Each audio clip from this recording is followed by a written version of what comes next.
Hey everyone. Tonight, we're diving into a story that creeps up on you. A betrayal so subtle it hides in plain sight, wrapped in the warmth of family ties. This isn't the kind of hurt that comes from strangers. It's the kind that stings deepest, from the ones you raised, loved, and would have given everything for. If this happened to you, it'd leave you tougher, maybe a bit colder, but definitely wiser. So, before we settle in, take a second to like the video and subscribe if you're into what I'm sharing here. Drop a comment too. Tell me where you're listening from and what time it is. I love knowing who's out there in the dark with me. Now, dim the lights, maybe crack a window for that soft night breeze, and let's get started. The kettle was humming low when it hit me. My life had been quietly unraveling, thread by thread, right under my nose. I can still see it, me at my worn kitchen table, morning light filtering through the sheer curtains, a mug of peppermint tea cooling beside me. It was one of those moments you want to hold on to, the kind that feels safe, until you realize it's not. The phone call wasn't meant for my ears.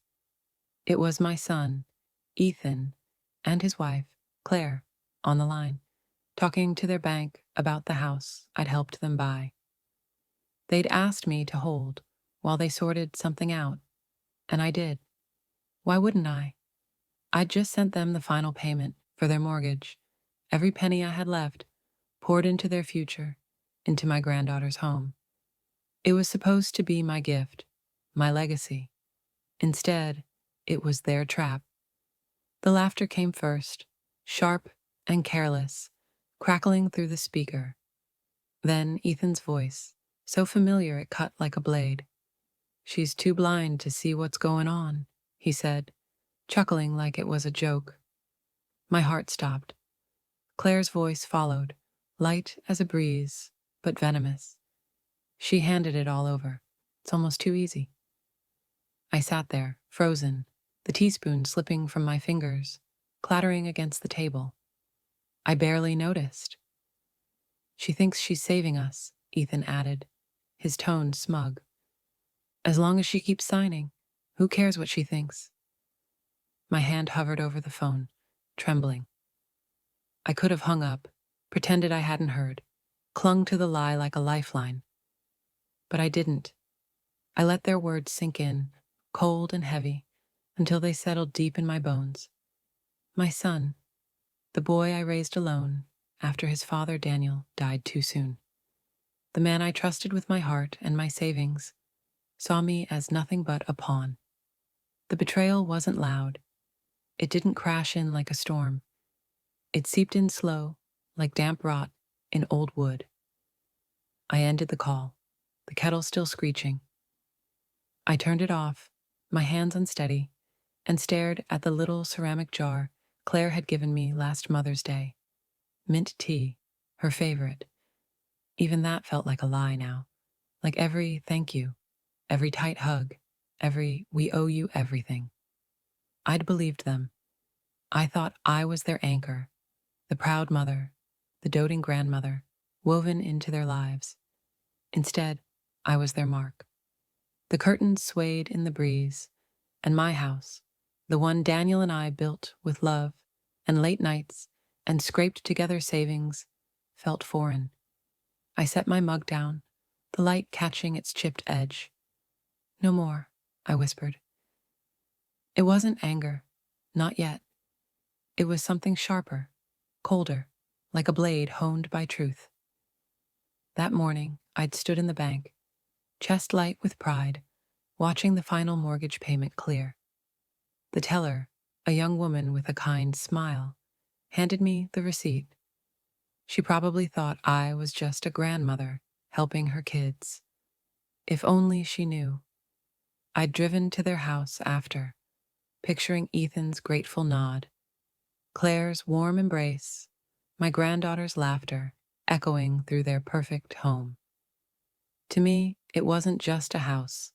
It was love stability, the future Daniel and I always wanted for them. And they'd turned it into a scam. I used to hear Daniel's voice in my head, warning me when I gave too much. "Don't let them lean too hard, Margaret," he'd say, half teasing. I'd ignored him, thinking love meant giving it all. Turns out, love means boundaries, and they'd crossed everyone. The betrayal was quiet, but my response wouldn't be. You ever look back and see the warnings you missed? They weren't just there. They were screaming. Ethan and Claire didn't pull this off overnight. It was gradual, like turning up the heat under a pot you don't realize is boiling. After Daniel passed 8 years ago, the house felt hollow. 40 years of marriage, and suddenly the couch was too big, the kitchen too quiet. Ethan stepped in, filling the void. He'd call every day, drop by with coffee, fix the creaky porch step. "We're a team, Mom," he'd say, standing in Daniel's old shed, tools in hand. "You, me, Claire, we're family." I held on to that, like a raft in a storm. Looking back, it was the first knot in their net. The money didn't start right away. They eased me into it. "Just a signature, Mom," Ethan said one evening over dinner. "It's for the down payment. You'll be co-owner. It's your house, too." Claire nodded, her smile soft, practiced. "We'd be lost without you, Margaret." I signed. Daniel would have read every line, asked questions, checked the fine print. But I wanted to believe in my son. The next time, it was for a kitchen remodel. "For our girl's future," Claire said, showing me sketches of cozy breakfast nooks. I signed again, then a business loan. Ethan's big pitch, all charisma and promises of wealth. "This is for all of us, Mom." By then, it was routine. They fed me gratitude, family dreams, and I ate it up. The power of attorney? "Just in case," Ethan said. "You trust me, right?" I did. The dinners, the hugs, the "we couldn't do this without you." They never stopped. Claire's homemade scones, Ethan's birthday cards. It was all part of the act. I was their fool, grateful for the crumbs. You ever hear that saying about cons? They don't just trick you, they make you thank them for it. That was me. Part of me knew. Daniel's voice would whisper, "Read the fine print, Margaret." But I didn't want to hear it. I wanted to feel needed, to matter. Grief blinds you sometimes. When I sent that final mortgage payment, standing in the bank's sterile light, I wasn't just clearing their debt, I was buying a lie. Their house gleamed when I visited that day. Fresh paint, tidy garden, a little swing for my granddaughter. "You're a saint, Mom," Ethan said, his smile so like Daniel's it hurt. I believed it was love. It wasn't. It was leverage. Sitting in my kitchen that night, staring at the mint candle Claire gave me, I felt the shift. Grief makes you soft, but betrayal, it sharpens you. I was done being their pawn. The next time they saw me, I'd be the mother they didn't see coming, the one ready to take it all back. Betrayal doesn't hit all at once. It peels back slow, layer by layer, and once you start pulling, you can't stop. I sat at my table for hours, the tea cold, my cat, Juniper, watching me from the counter, her amber eyes knowing. The phone screen still glowed with Ethan's name. I could have ignored it, let it fade. Instead, I dug in. Claire had set up a cloud account months ago. "For transparency," she'd said, her smile too perfect. They counted on me never checking, on me being too trusting, too old. But I logged in. The folders were neat, labeled innocently, mortgage, savings, baby's future. Normal until I found one I didn't know. Investments. I clicked, and my stomach dropped. Accounts in my name, not just co-signatures, but full liability. Loans, risky stock trades, something called seed funding, all tied to me. My credit, my name, my future, leveraged for their empire. If it crashed, I'd be the one buried. The kitchen felt smaller, the walls closing in. I went to Daniel's old desk, the one he kept so tidy. The filing cabinet hadn't been touched since he died. Inside, his neat handwriting, insurance policies, bank records, tax forms. Paper, he always said, holds truth. I pulled everything, cross-checked it with the online files. They'd used me as their foundation, and I'd handed them the bricks. I laughed, bitter and low. The signs were there. Ethan's charm, Claire's calculated warmth, the "we're in this together" speeches. Every time I hesitated, Claire would bring cookies, or Ethan would swing by with my granddaughter, saying, "You're our rock, Mom." I thought it was love. It was a long con, but not anymore. I printed every document, saved backups, labeled them like Daniel would have. The old me might have cried, begged for answers. The new me, I was building a case, and I don't build things that break. There's a stillness that comes when the shock fades. Not peace, but a clear, cold focus, like the moment the wind stops before a storm hits. That's where I was the next morning, a stack of papers spread across the table, Juniper purring beside me. The kettle clicked off as I sipped plain tea. No sugar, no softness. I opened Daniel's old notebook, its pages smelling of dust and ink. His handwriting was steady, practical. Mortgage details, passwords, reminders to check my retirement account. Always protecting me. I'd ignored that for too long. Now I started my own list. Accounts, loans, unknown ventures, questions. Too many questions. I dug deeper into the cloud account, saving every file, printing duplicates, locking them in Daniel's old safe. By dusk, their empire was exposed, and they didn't even know it. I called Miss Harper, our old financial advisor, a woman Daniel trusted for her no-nonsense approach. I dressed plainly, slacks, a cardigan, invisible, just how they saw me. The drive downtown was quiet, the streets lined with early fall leaves. Ms. Harper didn't flinch when I laid it all out. "Margaret," she said, her voice tight, "this isn't sloppy. It's deliberate." I nodded. They didn't expect me to look. She pulled up my accounts, and the truth unfolded. Loans, investments, liens, all in my name, none with my consent. "You need a lawyer," she said. I was already one step ahead. The calm didn't waver as I left her office, leaves crunching under my boots. They thought I'd stay blind, stay quiet. They were wrong. This was just the start. Life has a way of teaching you strength you didn't know you had. Daniel always said I was like a librarian, always organizing, always prepared. Now, that was my armor. The next day, I met with attorney Sarah Klein in her tidy office, all glass and sharp lines. She was in her 50s, calm, with eyes that saw everything. I told her the whole story, the loans, the forged documents, the power of attorney I'd signed too quickly, and the recording, the one from that accidental call where Ethan laid their scheme bare. Sarah listened, her pen moving steadily. When I finished, she leaned back. "They've exploited you, Margaret. This was no accident."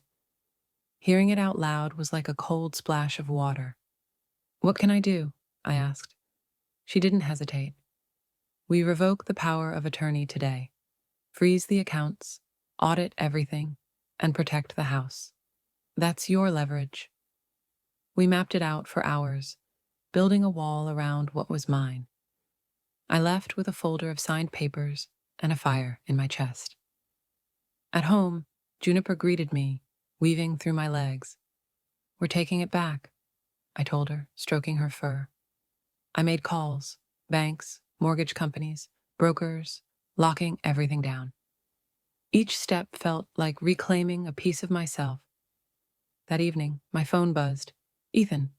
I let it ring, then answered, my voice warm, practiced.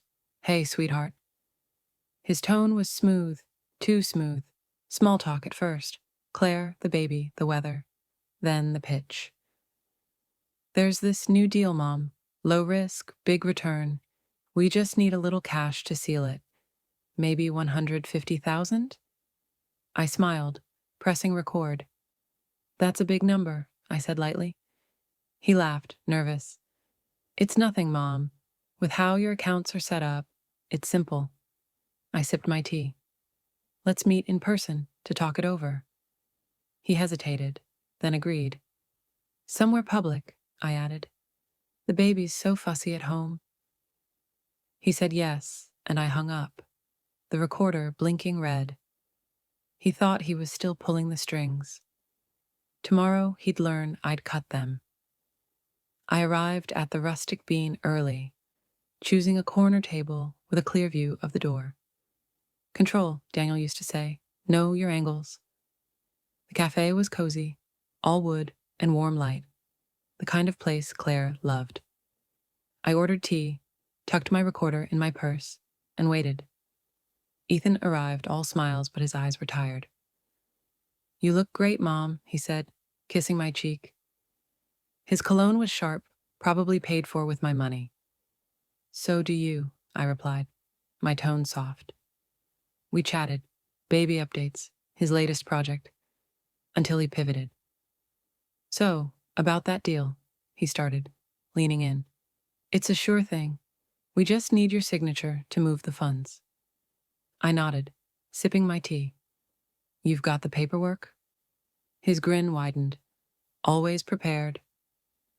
He slid a folder across the table. I didn't open it. Claire's on board? I asked. Of course, he said, too quick. We're a team. I let the silence stretch, watching him shift.